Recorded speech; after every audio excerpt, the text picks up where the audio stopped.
그리고 이제 제가 조금 이제 뭐 그 나머지는 중요한 얘기가 아닌데 이런 저희 본란의 생각이 요새 그 새로운 거버넌스라는 저희 정부하고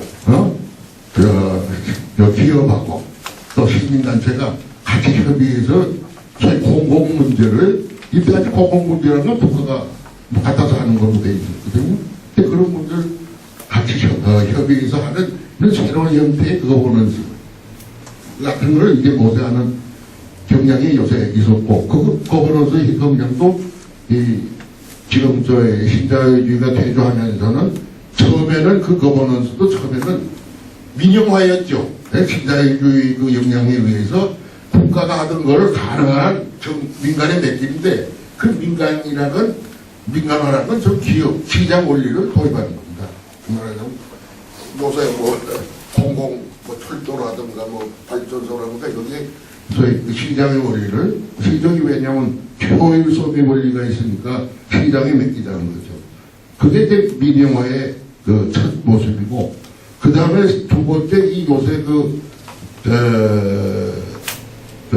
뭔가 신자유주의가 이제 퇴조를 하니까 이제는 그 새로운 거버넌스도 그러니까 거버넌스도 또 이제 유거버넌스라는 말로 부르면서 이제 시장 주도에서 시민사회 주도로 넘어가야 된다. 뭐 이런 얘기가 나오고 싶다. 이런 얘기도 우리가 한 사람이 관심을 둬야 할 그런 면이 없잖아 있죠. 그 다음에 제가 오늘 요 소개하는 말 하나는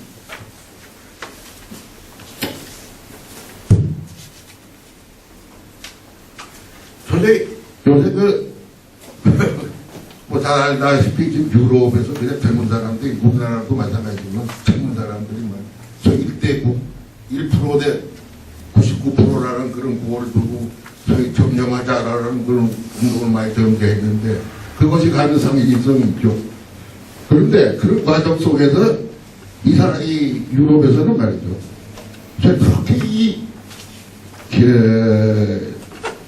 그렇게 겪고 있는 이 경제 위기 속에서 자본주의의 문제도 문제지만은 그 시장의 문제를 제대로 못 다루는 정부, 정치에 대한 그 불신이 생기죠. 그래서 특히 그저 맨날 정쟁만 하고 서로 상대방 비판해가지고 정권 잡을 생각만 하지 진정으로 이 문제들을 제대로 해결을 못하고 있다. 이런 생각 때문에 소위 민주주의 위기라는 말도 많이 나옵니다. 그런 생각들이 이렇게 퍼지면서 요새 뭐 제가 어느 잡지에서 좀 본 건데 그 셀프 거버링이라는 개념이 유럽에서 요새 이루고 있다고 그래요. 셀프 거버링이라는 건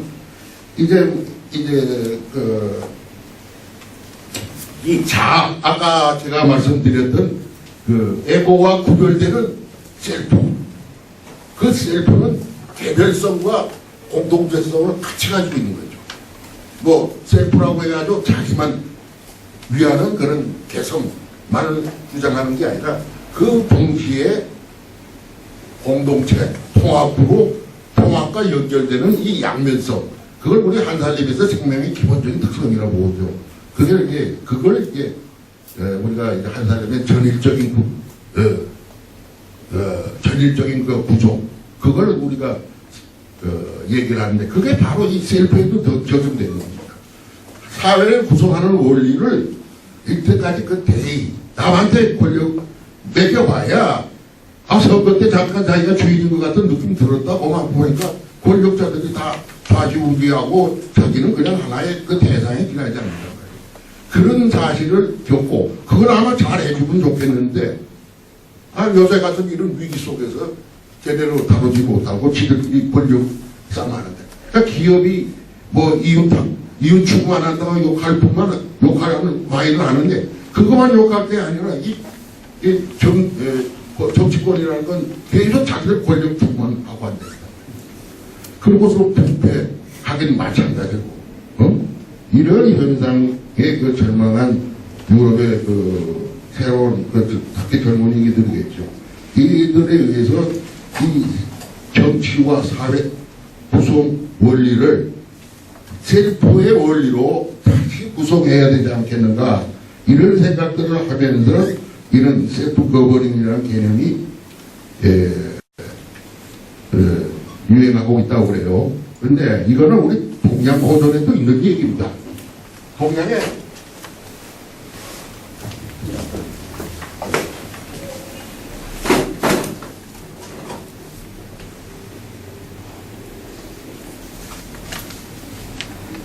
뭐 잘 아시겠죠? 대동이라는 거 다 아시죠? 대동구다라고. 이 동양의 그 이상적인 사회가 대동입니다. 그 대동은 각기 대동입니다.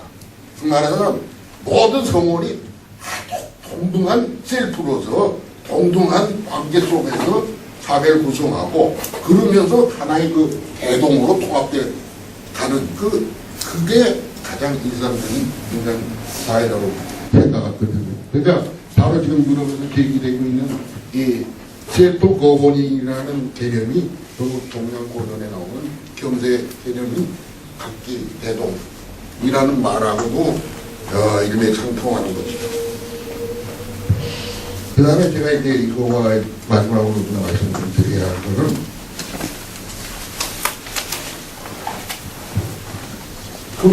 지금 현재 그 양국화 때문에 이 전 세계적으로 우리나라에서 아주 어려운 상태에 있습니다. 특히 경제적으로 아주 어려운 위기에 봉착해 있습니다. 근데 그 위기는 경제적으로 뿐만 아니라 정치적으로, 문화적으로, 사회적으로, 도덕적으로 전반적으로 좀 문제가 있습니다. 그런데 거기에 대한 해결의 그 길은 없는가? 정말 하자면 이 양극화, 극단화되는 이 사회 분열 현상 속에서 거기서 갈등하는 사회, 갈등하고 있는 문제들, 이런 문제들을 제대로 풀어나갈 수 있는 방법은 뭐겠는가? 그 길은 무엇인가? 이런 생각을 많이들 지금 하고 있습니다. 그 생각의 핵심은 중령이라고 생각해요. 그 중령에 대해서 우리가 좀 더 새로운 시각으로 중령이 갖고 있는 그 의미를 새롭게 발견하면 지금 우리 사회가 여러 가지 신작과 국가, 자유와 평등, 뭐 복지와 성장, 수많은 또 인간 내면에도 그런 많은 갈등하고 있는 양극이 있죠. 그 문제들 속에 그런 문제들로 결국은 해결하려면 결국 중용밖에 없다, 이런 생각을 하게 됩니다. 근데 요 문제를 위해서 잠시 좀 그동안 이런 양극 속에서 그런 대립관계 속에서 갈등하는 문제에 대한 인간의 그 해결 방법에 대해서 어떻게들 대처하고 있는가를 한번 대충 살펴보면 전체는 뭐냐면 이분법적인 대결 속에서 어떻게 문제를 헤쳐나가느냐. 이 근대 와서 그런 답 중에 하나가 바로 막스의 생각입니다. 그건 뭐냐면 막스의 갈등 이론인데, 사회적 갈등 자체가 사회 발전의 요인이니까 그거에서 기존 사회가 부서지고 그 다음에 새 사회가 쓴다, 이렇게 생각하는 게 그 막스의 생각입니다. 그 생각을 뒷받침하는 게 소위 변증법이라는 거예요. 그 변증법이라는 건 해결에서부터 시작해서 막수로 계승된 그 세상을 읽는 그 법인데, 그건 뭐냐면 세상의 모든 것은 뭐가 하나 있으면 거기에 반대되는 소개하면 반대물, 엔티테제가 있다는 거죠. 자유가 있으면 평등, 성장이 있으면 복지, 그래서 세상에 모든 게 다 그렇게 있다. 근데 동양에 했던 이 막스의 생각, 내지 해결의 생각, 그 변증법이란 뭐가 하나 있으면 그 다음에 반대가 있고, 그 반대가 둘이 합해진다는 거죠. 그게 이제 변증법적인 합의인데, 그거에 의해서 역사는 발전한다, 이렇게 보고 있는 거예요. 근데 이제 제가 보건 된 변증법은 조금 사실 논리적으로 모순이 많은 겁니다. 사실 그래서 그 뒤에 사회주의자들에 의해서 스스로 그 변증법의 그 정반합의 이론은 거부되고 있어요. 그래서 모순의 변증법이니 이런 얘기가 나오는 겁니다. 정말 내린도 때려 부시는 겁니다. 정말. 정을 많이 때려 부셔야 새롭게 나오고 그래야 세상은 발전한다 이렇게 봅니다. 모태통계의 모순론도 바로 그런 겁니다. 그러니까 충만하자면 모래시계를 뒤집어 놓는 거하고 같습니다. 그렇게 정이 있으면 반대가 생겨서 기존의 그 정을 때려 폐기하고 새로운 정을 만들어내는 과정이 그게 진정한 변주법이지 무슨 정반합 그런 과정은 없다 이런 얘기를 이제 그 후계자들에 의해서 하고 있는 걸 보면은 변주법 그 자체가 한계가 있는 모르는 논리다 이렇게 볼 수 있고 그 다음에 우리 할살림 선언에서 봤고 또 그 이전에 이제 동양에서 보면 동양에서는 그런 대립물을 꼭 하는 거 그런 갈등하는 것만으로 보지 않고 그건 서로 보완적이라고 이렇게 생각을 했어요. 마치 남과 여가 대립하는 게 아니라 서로 보완한다. 그렇게 양이 서로 보완적인 관계에 있다라는 그런 동양의 음양오행에 기초한 그런 순환적인 논에서 그런 식으로 세상을 읽는 그런 경향이 있었습니다. 그런 경향은 바로 동양의 전통적인 사회학 중에 하나인데 그 사회학의 약점은 뭐냐면 인간의 그 발전을 얘기하기에 조금 한계가 있다 이런 생각들은 많이들 하고 있습니다.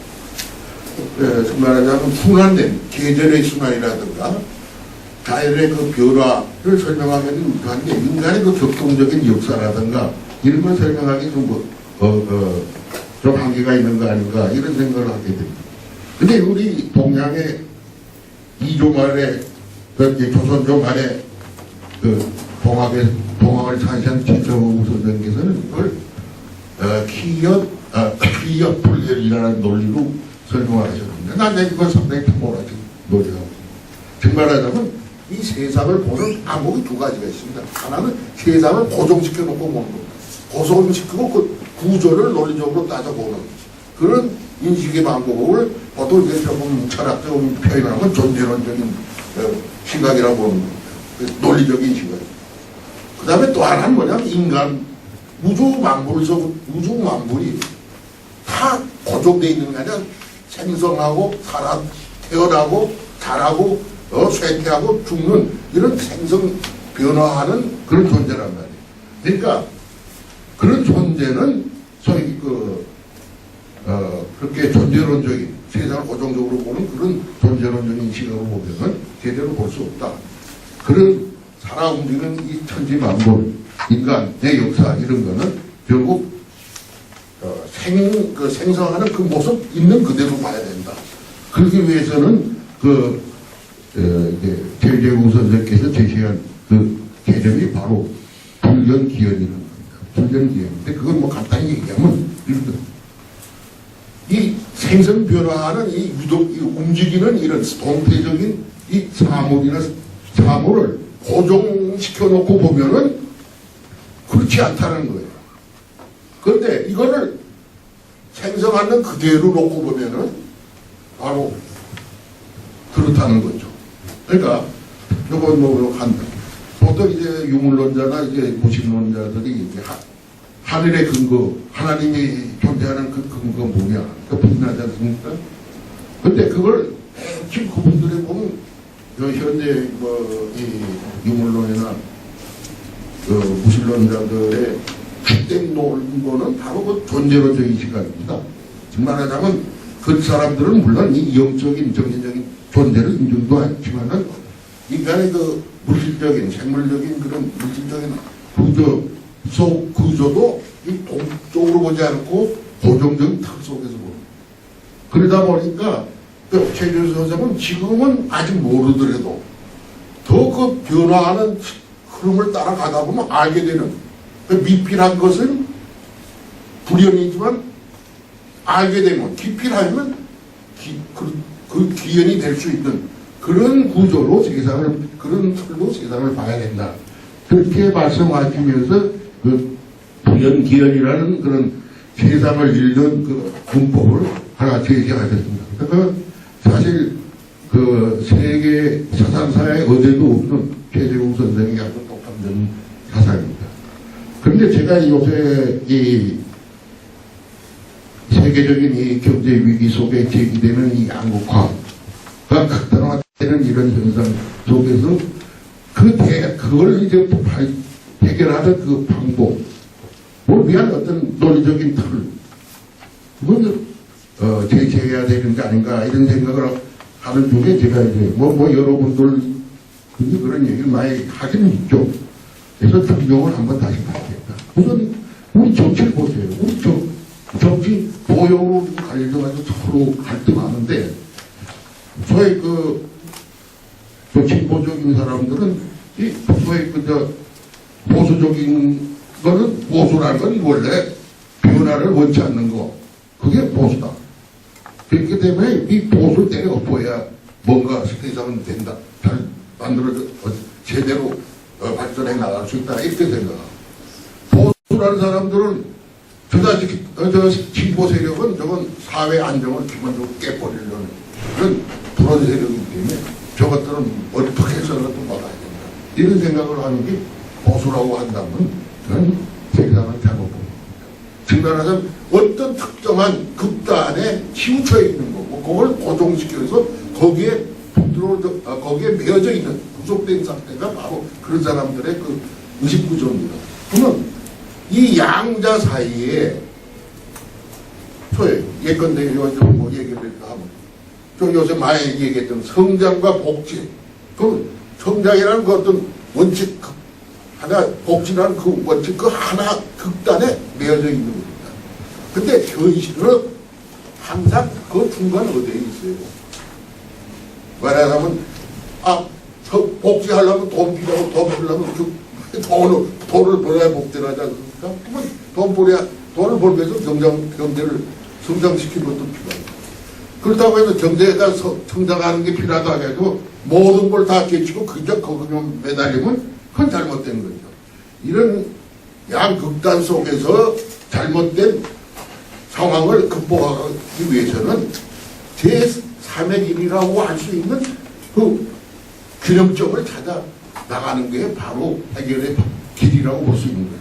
그러니까 이 중요이라는 개념을 이제 우리가 좀 흔히들 많이 사용하지만 사실 그 의미를 정확히 사실 모르고 있어요. 그래서 이왕 지금 현재 우리 세상도 이렇게 어려운 세상이고 거기에 대해서 한사님이 좀 뭔가 대안 모색에 뭔가 일조를 하기 위해서는 중용에 대해서 좀 더 한번 생각해보는 그런 시간이 필요하지 않나 그래서 잠깐 제가 간단하게 이것도 놓고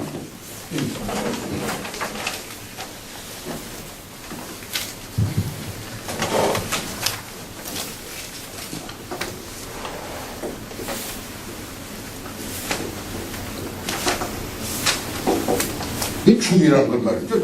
이거 비유로 말씀드리는 게 아마 더 중이란 글자는 어디서 나온 글자냐면 깃대에 깃발이 묶여가지고 바람에 따라서 굴러기는 상태 그걸 중이라는 개념으로 표현할 겁니다. 그걸 나타내는 상형문자가 중이에요.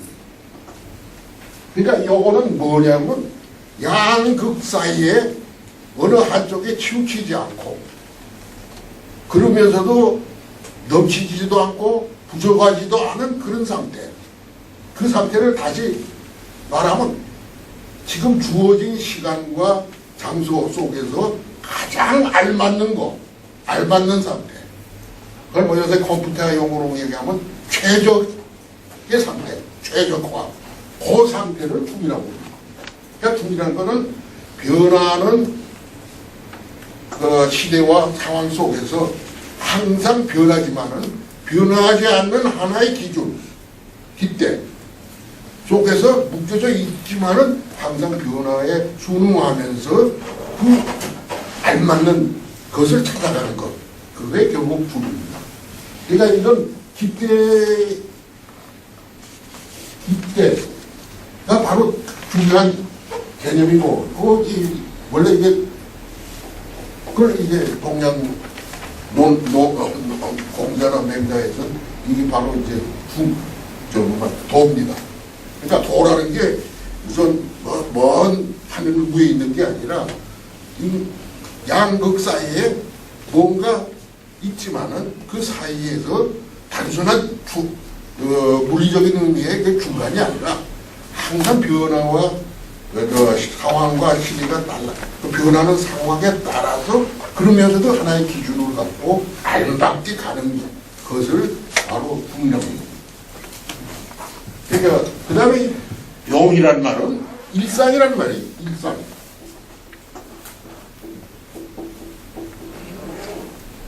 일상이라는 건 우리 생활이 일상 아닙니까? 그러니까 요새 좀 많은 사람들이 일상적인 거 하면 뭐 좀 시시한 거, 시시하고 뭐 답답하고 그런 거 이렇게 생각하지만 이 용이라는 말은 일상이라는 말하고 그 다음에 무엇을 일하는 거, 일하는 걸 얘기해요. 뭐 일한다는 건 뭘 위해서 노력하는 거 아닙니까? 뭐 약간 우리가 노동하는 것은 뭐 물질을 얻기 위해서 자기 힘을 자세히 반사하는 데 이제 뭐 일하는 거. 그래서 이 용이라는 건 뭐냐면 양극 사이에 가장 알맞는 상황을 상태, 알맞는 그것을 어떤 기준을 가지고 융통성 있게 가는 것을 그 중회기를 항상 꾸준히 한다는 겁니다. 일상 그걸 뭐 어느 날 갑자기 하는 거 아니고 또 한 번 했다 중단하는 것도 아니고 꾸준히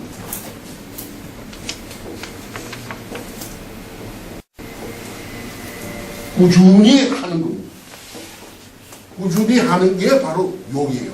그러니까 중용이라는 것은 균형, 양극단의 균형을 찾아서 그 균형을 찾되 그건 기준은 같지만은 항상 그 변화되는 상황과 그 때를 염두에 두고 그 변화에 맞춰서 나가는 겁니다. 그러니까 이 중용이라는 말로 가지고 우리가 지금 현재 이념적인 갈등, 보수, 진보의 갈등을 설명하면 보수라는 거는 지키자는 거 아닙니까?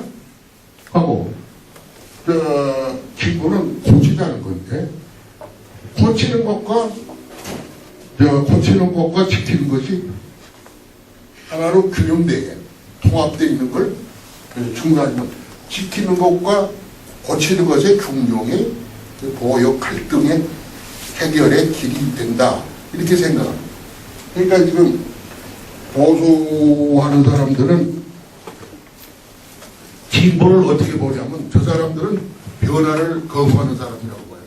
그렇지만 보수주의의 그 사상적 그 태도라고 볼 수 있는 그 영국의 갑자기 이름 생각했던 그 보수는 시대의 변화를 받아들이면서 고쳐야 할 걸 고치면서도 반드시 지킬 것은 반드시 지켜야 되는 것을 이 사람은 이제 보수라고 해요. 진보라는 것도 마찬가지입니다. 진보라는 것도 사회를 무조건 불안하게 하는, 파괴하거나 이렇게 불안하게 하는 게 아니라 이 사회에 지금 얘기하다시피 양극화와 같은 부조리가 있는데 이 부조리를 고치기 위해서 뭔가 노력해야 하는 것이 바로 진보입니다. 그러니까 그와 같은 진보와 보수의 참된 모습을 외면하고 하나에만 집착하고 있는 그 상태 속에서는 절대 이 보역 간의 갈등, 이로 인한 그 분열, 이것은 해결되지가 않죠.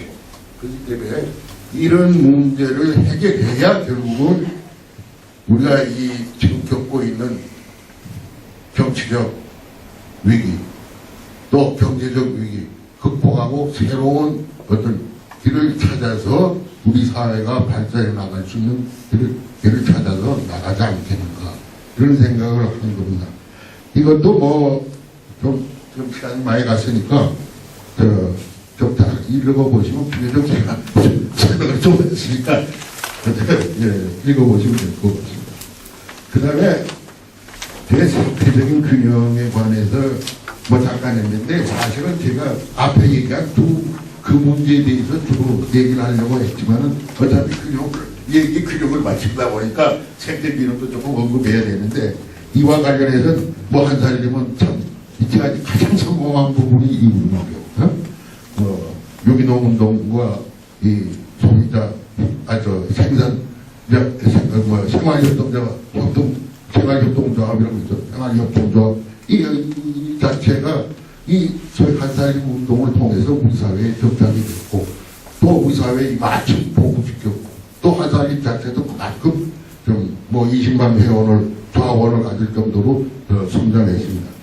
그래서 사실 이 부분에 대해서 지금 뭐 그렇게 얘기할 건 없는데 또 한살림을 보면 우리 사회의 그 환경운동에 사실상 뭐 여러 환경운동단체들이 모여서 거의 다 맨날 이 반대운동 그래서 뭔가 좀 뭐 제가 볼 때는 어떤 때는 좀 바람직하지 못한 그런 모습으로 나타날 때가 많았는데 이 환경운동에 실질적으로 그런 촉수가 난 한살림이에요. 왜냐하면 옆에 침대되고 그 한살림 운동이 추구해왔던 그 환경운동과 관련해서 간단하게 좀 이렇게 한살림의 권유라고 할까 좀 하고 싶은 얘기가 있어서 그것 잠깐 적어보도록 하겠습니다. 우선 환경 문제를 생각하는데 우리 사회도 보면 요새 너무 환경 문제도 일종의 근본주의적인 생각을 하는 분이 있어요. 많이 그렇게들 생각을 해요. 그래서 환경 보존이 제일주의, 환경 보존은 환경을 무조건 손대면 안 된다. 이런 생각을 하시는 분들이 있고, 그리고 그래서 또 환경을 뭔가 이게 관리하고 뭐 이게 뭐 하는 것은 잘못된 것이라고 생각하는데, 이런 그 근본주의적인 태도는 사실 모든 근본주의는 다 문제가 있습니다. 뭐 꼭 환경 문제뿐만 아니라 뭐 종교 문제, 정치 문제, 경제 문제, 모든 근본주의는 바로 문제가 이 갈등 문제를 풀 수가 없습니다. 그렇기 때문에 이 균형이라는 건 바로 그 근본주의를 극복하는 길이죠. 그래서 이 근본 이 환경 문제도 보존과 합리적인 관리를 좋아하고 그 균형점을 찾는 소위 보존과 관리의 그 균형의 길로 나가야 된다.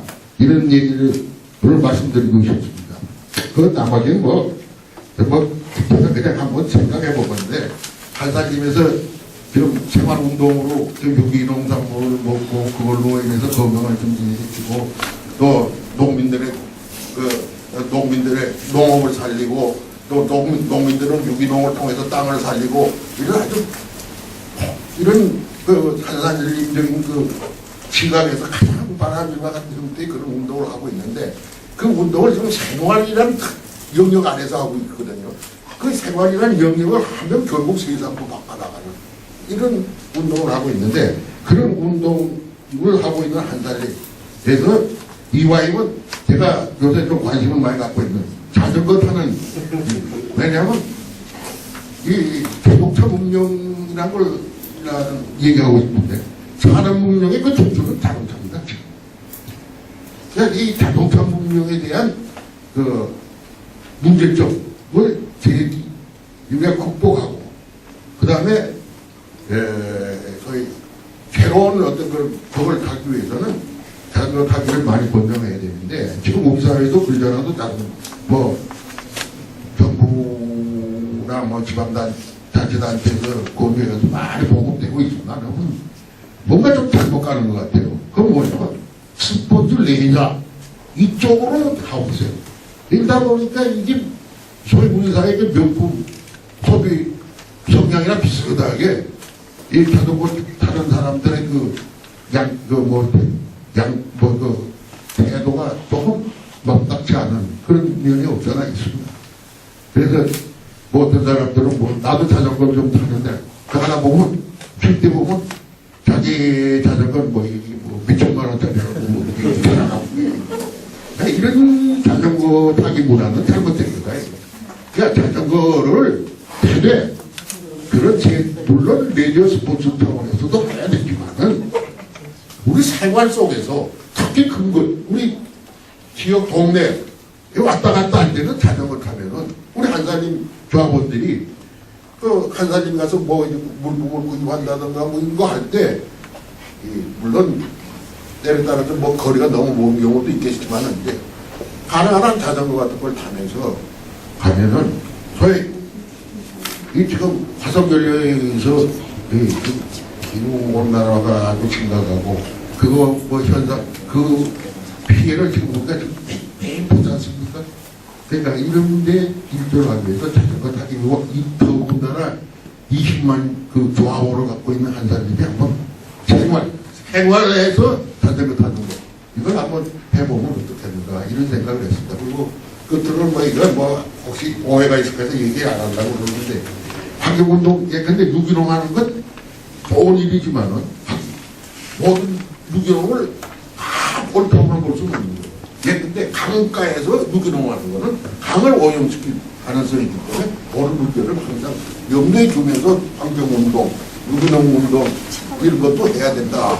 이런 그러니까 즉 말하자면 환경운동도 환경운동이 갖고 있는 그 본래의 뜻에 맞게 균형된 분명히 밀고 가야 진정한 환경 운동이 되지 않겠느냐. 그래야 진정으로 자연생태계도 살리고 우리 생명과 건강도 살리고 우리 생활도 건강하게 살리고 그렇게 되지 않겠는가.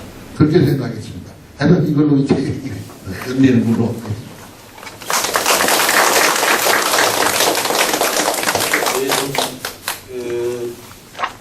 시간이 조금 지났습니다만은 쉬기로 또 약속을 했기 때문에 한